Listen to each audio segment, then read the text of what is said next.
This is our first example of trigonometric integration. So since we will be working with a lot of trigonometric functions, we will need to remember all of our trigonometric identities that we learned back in pre-calculus. So I'm sure that was a few years ago for most of you, and that will be something that you'll want to review because all of these things that you probably once thought useless now find their use. And you want to have all of those fresh in your memory so that you're able to use them easily whenever you need to. So the particular trick that we will be using in this for this problem is called multiplying by the conjugate. And that's a trick from algebra that will be familiar to you. So we have our integral dx over cosine of x minus 1. And at first you might think that this is something you could use substitution on, but unfortunately if you try, there is no fitting u that will help you solve this integral. So what we need to do is multiply by cosine of x plus 1 over cosine of x plus 1.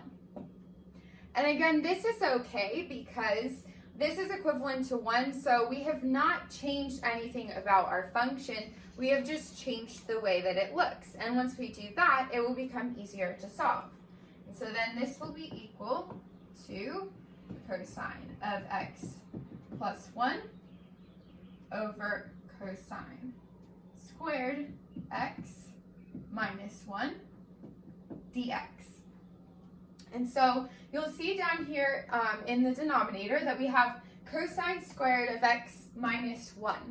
And this trig identity right here, sine squared of theta plus cosine squared of theta equals 1, will be the identity that we can use with some simple adding and subtracting. We'll get that this denominator is equal to negative sine squared. And so then we'll have the integral of cosine of x plus 1 over negative sine squared of x dx. And now we have two terms in our numerator, and we can actually break apart this fraction into two fractions and use them as the addition of two different integrals.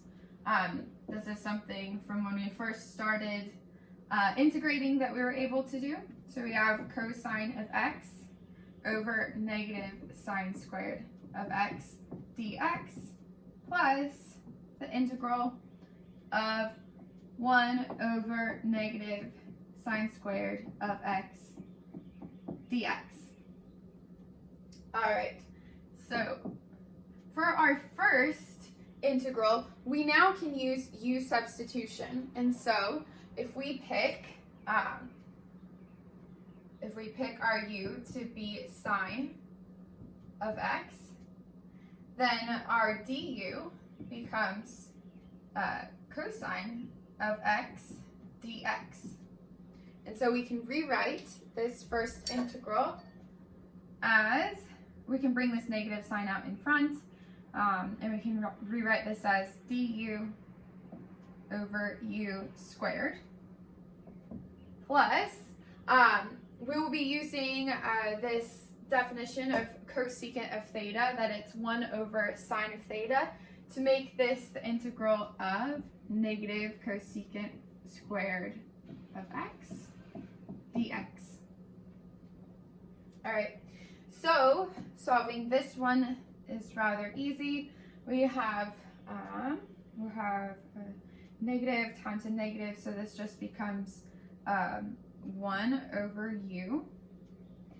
And here, you'll remember from Calc 1 that the derivative of cotangent of x is negative cosecant squared of x. And so conveniently here, we're just taking the integral of negative cosecant squared of x. So that's just going to be the cotangent of x. And then plus c, since we are we're evaluating indefinite integrals, so we always need that plus constant. And the last step is just to rewrite this in terms of x, because we always want to do that to finish the problem. So our u is sine of x. So if we rewrite that, we get 1 over sine of x plus cotangent of x plus c.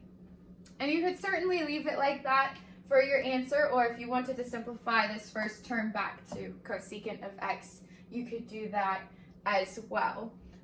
So if you recall, the trick that we use to solve this problem is called multiplying by the conjugate. And it's something that we often forget about when solving problems, but it's a tool that you'll always want to have in your toolbox because it can make things much more convenient to solve.